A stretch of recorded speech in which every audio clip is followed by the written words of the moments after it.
बोलो सतगुरुदेव की जय हो।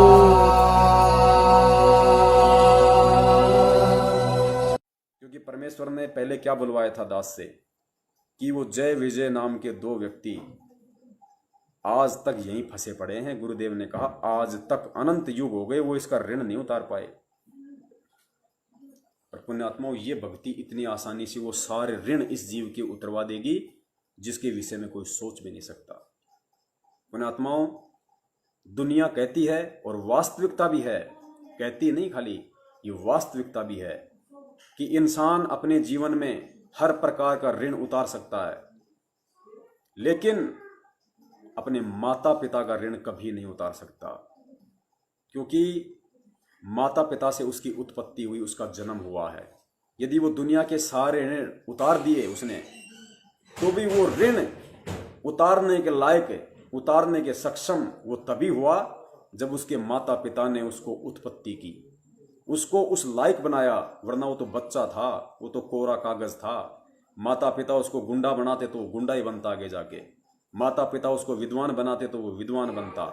यानी वो व्यक्ति जिसने सारे ऋण दुनिया के उतार दिए, उन ऋणों को उतारने के लिए वो कब सक्षम हुआ? जब उसके माता पिता ने उसको उस लायक बनाया। तो कहते हैं माता पिता का ऋण इस दुनिया में आज तक कोई नहीं उतार पाया जीव, और ना कोई उतार पाएगा। पुण्यात्माओं, और जब तक जीव ऋण मुक्त नहीं होगा तो इस 21 ब्रह्मांड के स्वामी काल निरंजन का ये अटल संविधान है, वो यहां से जाने नहीं देगा और ना ही परमात्मा लेके जा सकता, क्योंकि ये परमात्मा का भी ये अटल विधान है।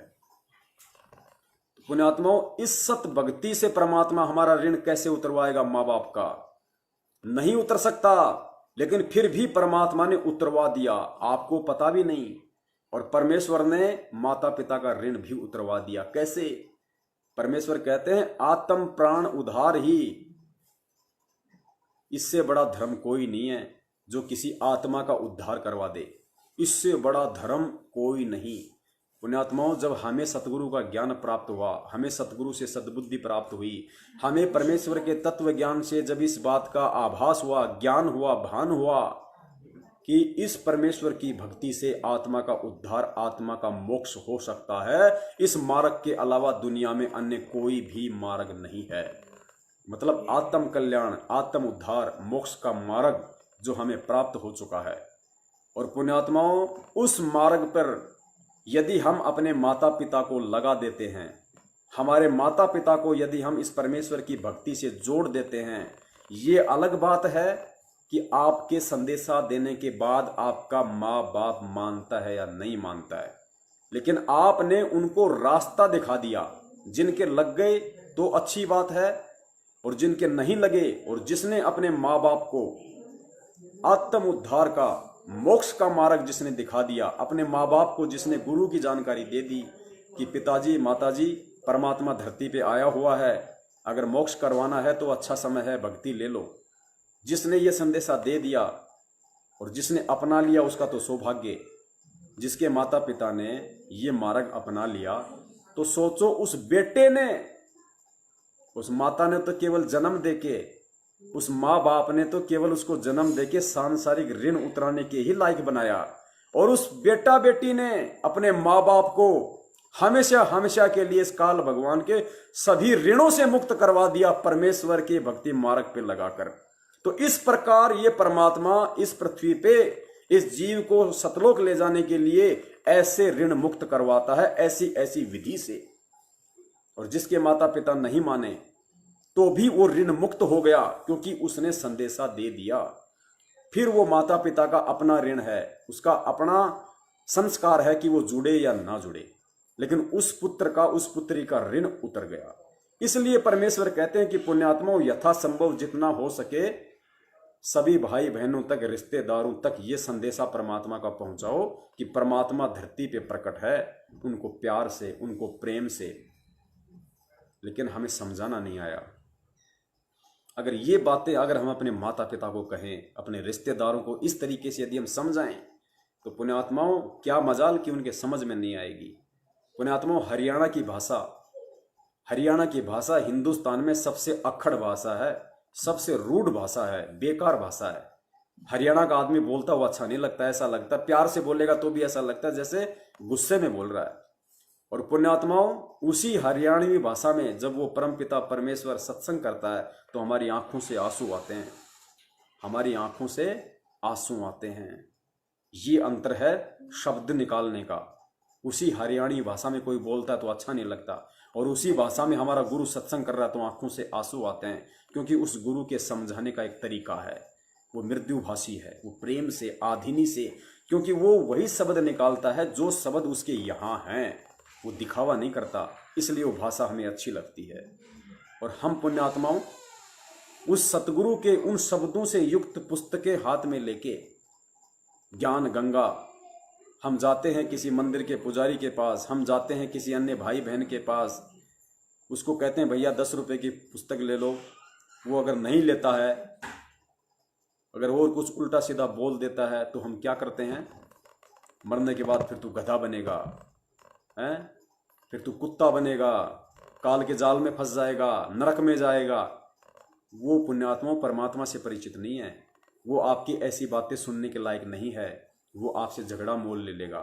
ना वो खुद गुरु जी का ज्ञान समझेगा, ना अपने किसी आड़ोसी पाड़ोसी को समझने देगा, हम लोगों के द्वारा किए गए ऐसे व्यवहार के चलते।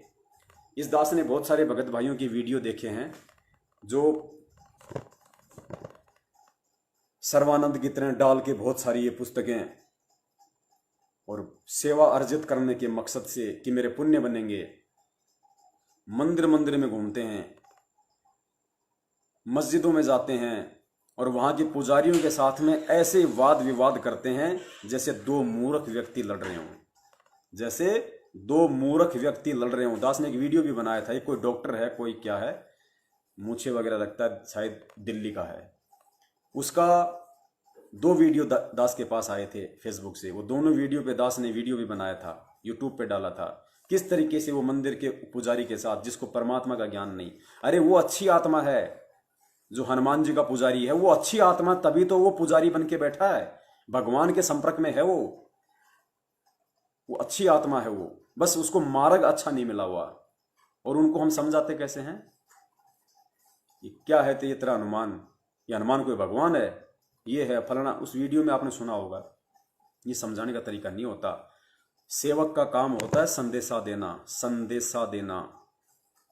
सेवक का काम केवल संदेशा देने का है, वाद विवाद करने का नहीं, सलाह देने का नहीं। अगर तुम ही सारा सब कुछ ज्ञान झाड़ोगे तो फिर पुस्तक क्या समझाएगी उसको? फिर तुम पुस्तक क्यों दे रहे हो भाई? अरे तुम केवल संदेश वाहक बनो, ऐसी मीठी भाषा बोलो, ऐसे मुख से वचन बोलो कि उसको अपना कर लो।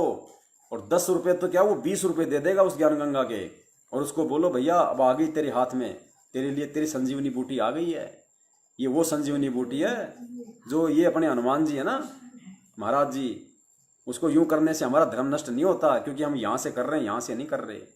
परमेश्वर ने क्या कहा? भक्ति भाव से मंदिर में नहीं जाना, बाकी चाहे मंदिर में खाट डाल के सो, चारपाई डाल के सो, तुम्हारा कुछ नहीं बिगड़ेगा, यहाँ से नहीं होना चाहिए। यदि उस पुजारी को लाने के लिए यदि हमें सोशल छिद्र करने पड़ जाएं तो पुस्तक गुरु जी की यूं हाथ में पकड़ो बीच में, और हनुमान जी के सामने पुस्तक को यूं करो। हमारे भाव होने चाहिए कि हनुमान जी आपके लिए भी संदेश है परमात्मा का, और उस भाई को बोलो ओहो हो हनुमान जी, ओहो अरे भैया ये वही संजीवनी बूटी है, ये पुस्तक जो संजीवनी बूटी हनुमान जी लक्ष्मण भैया के लिए लेके आए थे, आज वो पुस्तक बन के आ गई। ये अमृत ज्ञान है, ये संजीवनी है, ये दोबारा से जीवित कर देगी हमें। इसको पढ़ो भैया जब भी समय मिले, बस इतना संदेशा दे दो, उसका हनुमान जी भी खुश, वो पुजारी भी खुश, और आपका भी सेवा बन गई।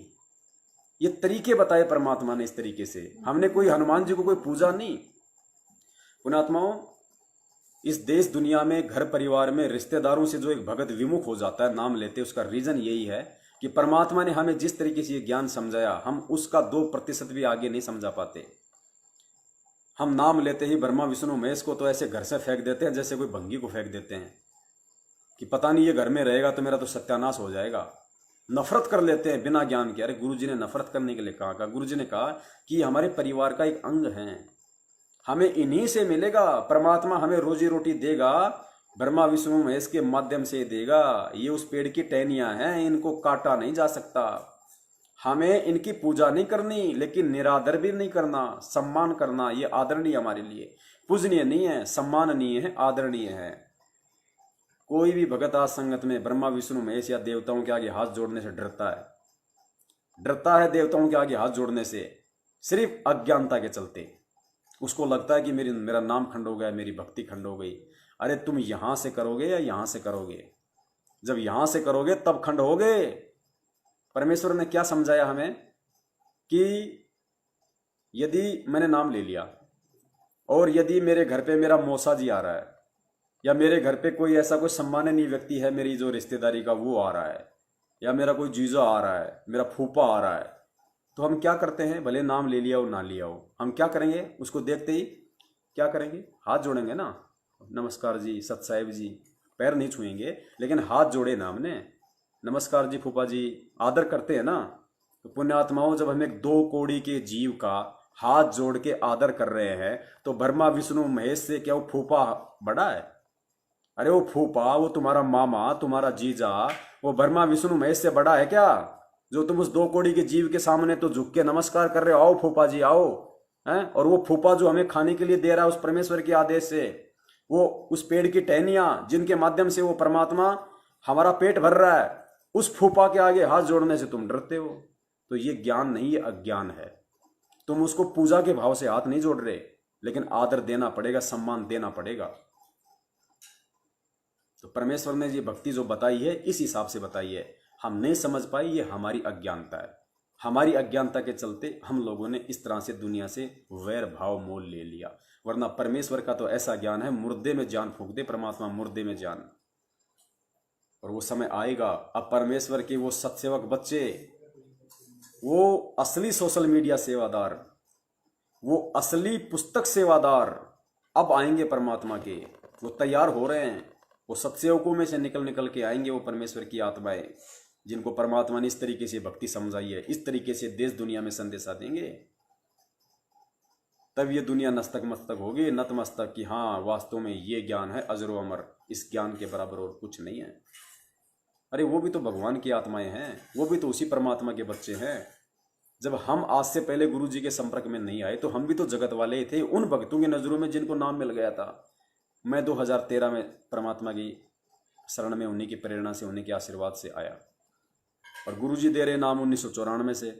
अब जो भगत 2010 में भगत बन गया था, 2002 में भगत बन गया था, उसकी नजर में तो मैं जगत वाला था। आज तो मैं भगत बना बैठा हूं, लेकिन उस समय तो जगत था। तो ठीक ये स्थिति उन सांसारिक भाइयों की है। जब उनका संस्कार आ जाएगा परमात्मा से जुड़ने का, तो वो भी तो परमात्मा की आत्मा, वो भी भगत बन जाएगी। लेकिन हम भगत हैं तो हमने आज ही उनको भगत की दृष्टि से देखना पड़ेगा। हमने आज ही उनको भक्ति की दृष्टि से देखना पड़ेगा। क्योंकि परमेश्वर नित्य नियम में क्या पढ़ाते हैं हमें? गरीब नमो नमो सतपुरुष को नमस्कार गुरु की नहीं। फिर आगे परमेश्वर की जो वाणी है ना, गरीब नमो नमो सतपुरुष को नमस्कार गुरु की नहीं, सुर नर मुनिजन साधुआ संतों सर्वस दीन ही। सुर नर मुनिजन साधुआ, देवताओं से लेकर, सुर यानी देवता, नर यानी इंसान, मुनिजन यानी ये संत महंत ऋषि मुषि। सुर नर मुनिजन साधुआ संतों सर्वस दीनी। संतों यानी जितने भी स्त्री पुरुष इस दुनिया में, गुरुजी ने अनुवाद कर रखा है, जितने भी स्त्री पुरुष मानव शरीरधारी इस दुनिया में हैं, वो सभी सम्मान के हकदार हैं, आदर के हकदार हैं। क्यों? क्योंकि जब परमेश्वर इस पृथ्वी पे आता है, और परमेश्वर के समय में यदि कोई मानव शरीर प्राप्त करता तो वो विशेष पुण्यकर्मी आत्मा होती है, भले ही वो अपने किसी संस्कारवश गुरु से जुड़े या ना जुड़े। इसलिए परमेश्वर कहते हैं कि गरीब नमो नमो सतपुरुष को, सबसे पहले उस परमात्मा को, सबसे पहले उस परमेश्वर को नमो नमो। यहाँ पे 2 बार गुरुजी ने नमो नमो लिखा है, और नमो नमो का परमात्मा ने अर्थ भी लिखा है कि 2 बार नमो नमो क्यों बोला गया। प्रथम बार नमो नमो उस परमेश्वर के लिए बोला गया जो सतलोक में बैठा है, और दूसरी बार जो नमो शब्द है उसी परमेश्वर का दूसरा रूप जो सतगुरु रूप में यहाँ आता है उसके लिए बोला गया है। तो कहते हैं नमो नमो सतपुरुष को, यानी 2 रूपों में जो सतगुरु है, परमेश्वर है, उन दोनों रूपों को नमस्कार। पुण्यात्माओं, नित्य नियम के सरलार्थ में पढ़ लेना, हम पढ़ते तो नहीं इन चीजों को। गरीब नमो नमो सतपुरुष को नमस्कार गुरु की नहीं, सुर नर मुनि जन साधुआ। देवता आपके ब्रह्मा विष्णु महेश सब आ गए इसमें। सुर नर मुनि जन साधवा संतों सर्वस दे नहीं, यानी इंसान से लेकर देवता तक हमें सभी को आदर देना है, हमें सभी का सम्मान करना है। अब फूफा के आगे हाथ जोड़ दिए तो फूफा की आरती थोड़ी उतार दी मैंने फूफा की आरती थोड़ी उतार दी, फूफा के हाथ जोड़ दिए तो मैंने फूफा का सम्मान किया। तो इसी प्रकार यदि ऐसी कोई जगह, यदि ऐसा कोई हो जाए तो इनको सम्मान देना, इनके आगे हाथ जोड़ना, इनकी पूजा करना नहीं है। इन चीज़ों से परिचित ना होने के कारण, और जो कांख में ले लेके पुस्तकें दिखावे के लिए हैं कि आज अगर मैंने 50 पुस्तकें नहीं बेची तो लोग कहेंगे यार तू कल तो 60 बेची थी, आज तूने 50 ही बेची, जा रे यार 70 तो वही बेच के आ गया।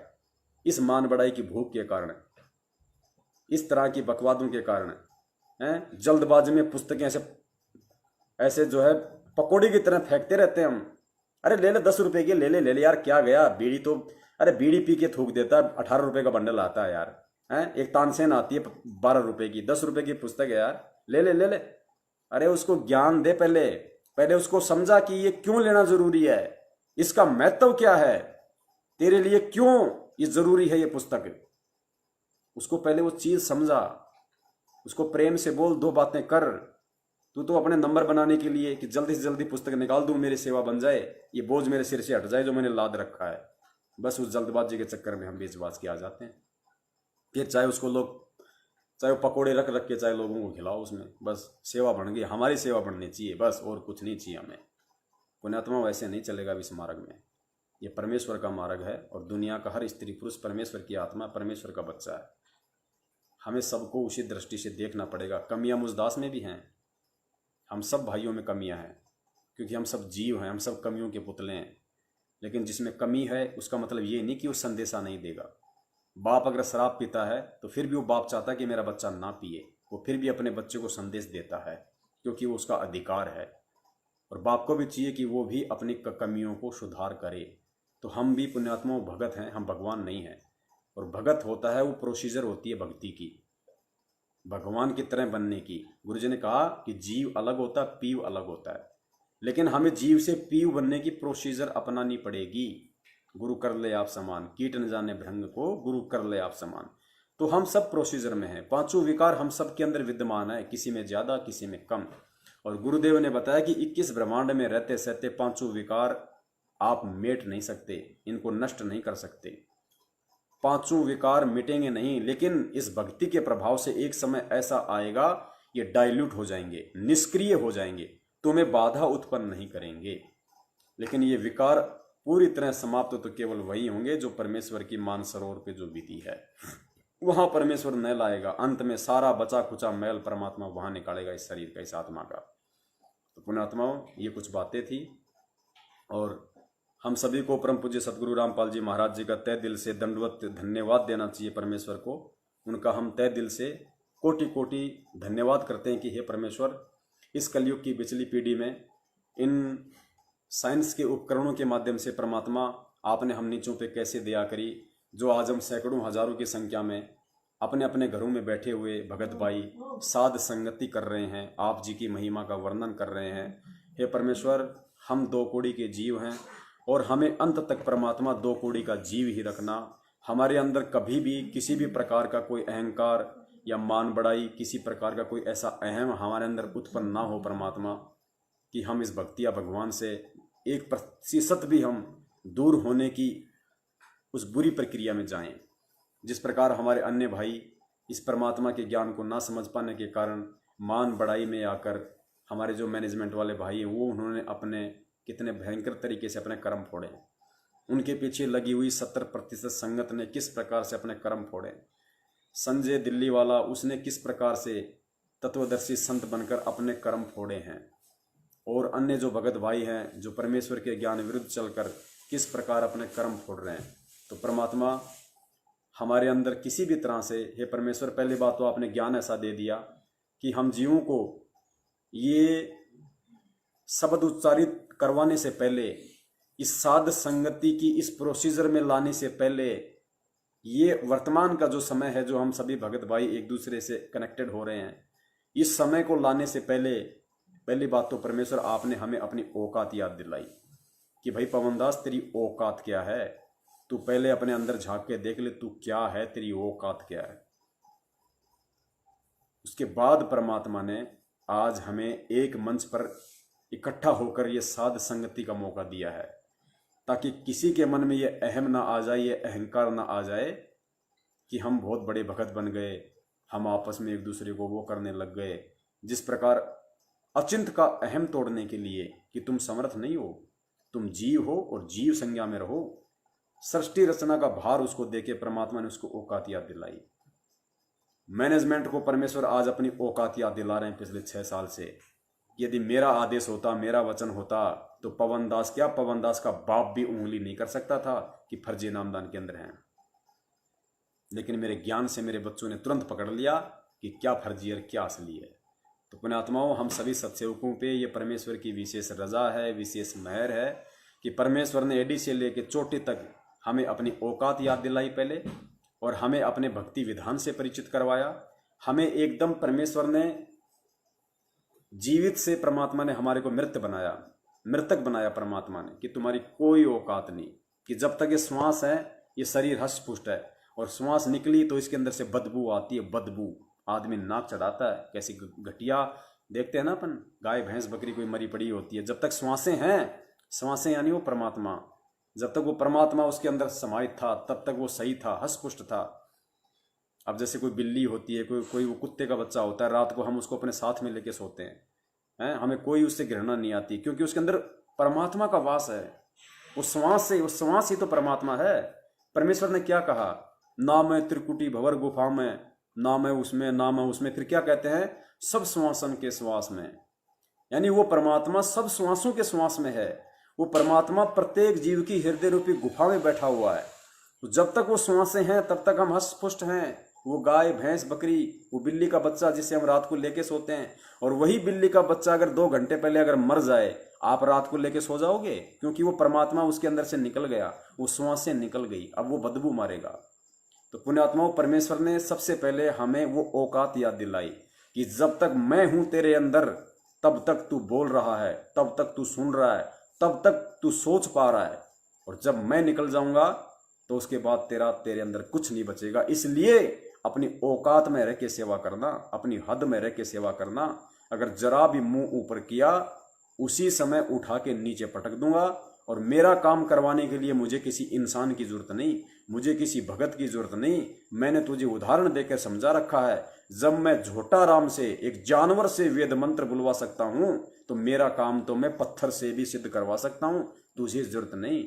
और सोच, अगर तुझे मैं निमित्त बना रहा हूं, अगर मैं तुम सत्सेवकों को यदि निमित्त बना रहा हूं, तो ये तुम्हारा सौभाग्य समझना कि ये तुम्हारे कर्म बन रहे हैं। कर्म, जहां एक तरफ तुम्हारे 70% भगत भाइयों के ये काल एजेंट लोग, राजनीतियां, आरक्षणबाजियां, उल्टे कर्म, दान लेकर, दान का दुरुपयोग कर कर, ज्योति पाठ का करवाकर उनके कर्म फुड़वा रहे हैं, और उसी संगत में से तुम 10-20% लोगों से मैं सत सेवा करवाकर उन भटके हुए लोगों को वापस भक्ति मार्ग पर लाने का सत संदेशा दिलवाकर तुम्हारे कर्म बनवा रहा हूं। सोचो तुम्हारे ऊपर मैं कितना मेहरबान हूं।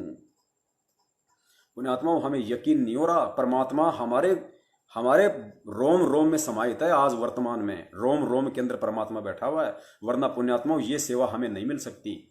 इस बंदी छोड़ की तो पूरी दुनिया है, अरबों खरबों लोग हैं इस परमात्मा के। उन अरबों खरबों में से परमात्मा ने कितनों को अपनी शरण में लिया? 10-15 लाख लोगों को। इस 7.5 अरब की जनसंख्या में से परमेश्वर ने मुट्ठी भर को भी शरण में नहीं लिया। 1% भी नहीं है इस विश्व की जनसंख्या के आगे 15-20 लाख लोग। उस 15-20 लाख लोगों में से भी परमात्मा ने आज इन सेवाओं के लिए कितने सत्सेवकों को निमित्त बना रखा है। पुण्यात्माओं, कितनी बड़ी मेहर, कितनी बड़ी रजा उस परमात्मा की दृष्टि हमारे ऊपर है, हम आकलन नहीं कर सकते।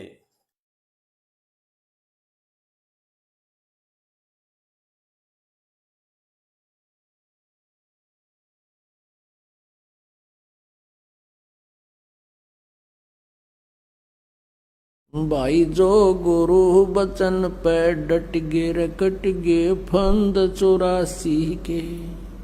भाई जो गुरु बचन पे डट गे रे कट गे फंद 84 के।